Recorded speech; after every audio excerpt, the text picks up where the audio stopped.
இயேசு கிறிஸ்து சிலுவையில் பேசின 4ஆம் வார்த்தை மத்தேயு 27ஆம் அதிகாரம் 46வது வசனம். 9ஆம் மணி நேரத்தில் இயேசு ஏலி ஏலி லாமா சபக்தானி என்று மிகுந்த சத்தமிட்டு கூப்பிட்டார். அதற்கு என் தேவனே என் தேவனே ஏன் என்னை கைவிட்டீர் என்று அர்த்தமாம். கிறிஸ்துக்குள் பிரியமானவர்களே, தீர்க்க தரிசனம் நிறைவேறிற்று. ஏசாயா 53வது அதிகாரம் 6வது வசனம் சொல்கிறது, நாம் எல்லோரும் ஆடுகளைப் போல வழி தப்பி திரிந்து அவனவன் தன் தன் வழியிலே போனோம். கர்த்தரோ நம் எல்லாருடைய அக்கிரமத்தையும் அவர் மேல் விழ பண்ணினார். ஆண்டவராகிய இயேசு கிறிஸ்து நம்மளுடைய பாவங்களை சுமந்தது நிமித்தமாய் ஆண்டவராகிய இயேசு கிறிஸ்துக்கு பிதாவின் முகம் மறைக்கப்பட்டதாய் இருக்கிறது. ஏசாயா 59:2 சொல்லுகிறது, உங்கள் அக்கிரமங்களே உங்களுக்கும் உங்கள் தேவனுக்கும் நடுவாக பிரிவினை உண்டாக்குகிறது. உங்கள் பாவங்களே அவர் உங்களுக்கு செவி கொடாதபடிக்கு அவருடைய முகத்தை உங்களுக்கு மறைக்கிறது. ஆண்டவராகிய இயேசு கிறிஸ்து கல்வாரி சிலுவையில் நம் உலக மனிதர்களின் அத்தனை பாவங்களையும் தன்மேல சுமந்து கொண்டார். நாம் ரட்சிக்கப்படும்படிக்கு, நாம் மீட்கப்படும்படிக்கு, நாம் நித்திய ஜீவனை சுதந்திரிக்கும்படிக்கு ஆண்டவராகிய இயேசு கிறிஸ்து பிதாவின் சித்தத்தின்படி தன்னை கல்வாரி சிலுவை மரணத்திற்கு ஒப்புவித்தார்.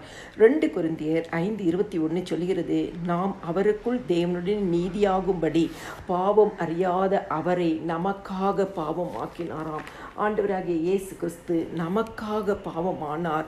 எபிரேயர் 4:15 சொல்லுகிறது, நம்முடைய பலவீனங்களை குறித்து பரிதபிக்க கூடாத பிரதான ஆசாரியர் நமக்கில்லாமல் எல்லா விதத்திலும் நம்மை போல் சோதிக்கப்பட்டும் பாவம் இல்லாதவராயிருக்கிற பிரதான ஆசாரியரே நமக்கு இருக்கிறார். ஆண்டவராகிய இயேசு கிறிஸ்து ஒரு பிரதான ஆசாரியராய் நமக்கு இருக்கிறார்.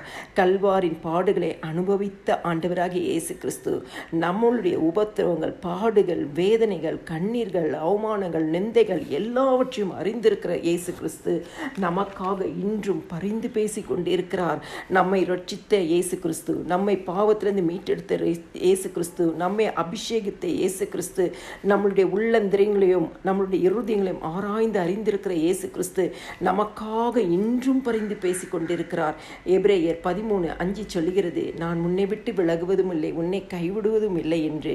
ஆண்டவராகிய இயேசு கிறிஸ்துவின் மரணத்தினாலே இன்னைக்கு ஆண்டவராகிய இயேசு கிறிஸ்து நம்மை விட்டு விலகாதபடிக்கும் நம்மளை கைவிடாதபடிக்கோ வாக்குத்தத்தத்தை தந்திருக்கிறார். வாக்குத்தத்தம் பண்ணினவர் உண்மை உள்ளவர். எல்லா துதியும் கனமும் மகிமையும் ஸ்தோத்திரமும் என் ஆண்டவராகிய இயேசு கிறிஸ்து ஒருவருக்கே செலுத்துகிறேன். ஆமேன்.